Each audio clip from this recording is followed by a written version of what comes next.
I got so much motherfucking design on right now. Break it down, bring it back, make it clap. I got 3 old thoughts, new block, where that thing. Bitches on my line, and you know. Berpikir komputasi. Pola berpikir ini sama dengan cara pola kerja suatu teknologi yang dimana akan menerima tugas dan menyelesaikan tugas dengan cepat. Hal seperti ini bisa terjadi karena kita mulai hidup berdampingan dengan teknologi, serta mau tidak mau dan suka tidak suka harus memiliki cara berpikir yang hampir sama dengan sebuah teknologi. Hal ini perlu dilakukan agar kita bisa terus mengikuti perkembangan zaman dan perkembangan teknologi.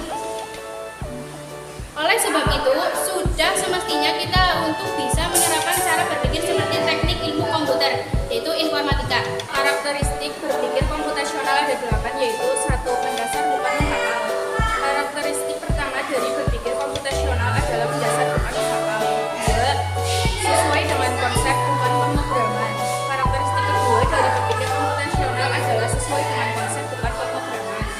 3. Ide dan bukan benda. Karakteristik ketiga dari berpikir komputasional adalah lebih mengutamakan ide atau gagasan daripada benda. 4. Saling melengkapi. Karakteristik keempat dari berpikir komputasional adalah saling melengkapi antara teknik dan matematis.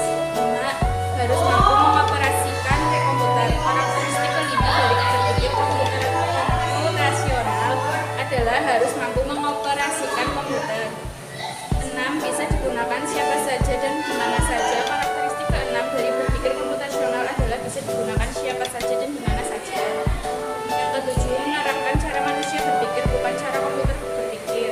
Karakteristik ke-7 dari berpikir komputasional adalah menerapkan cara manusia berpikir bukan cara komputer berpikir. Yang ke-8, bersifat menantang dalam sudut pandang intelektual.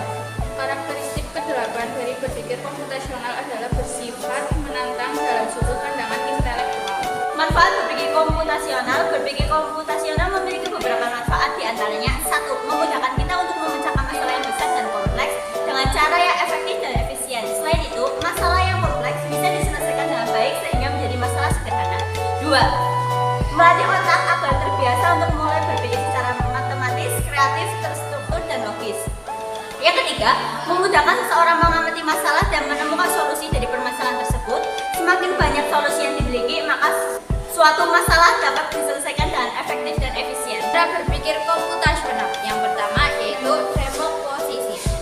Demoposisi adalah suatu metode atau konsep yang berfungsi untuk menemukan solusi dari suatu permasalahan yang kompleks dan bisa menjadi masalah yang lebih kecil. Yang kedua, pengenalan pola. Pengenalan pola adalah suatu metode yang digunakan komputer yang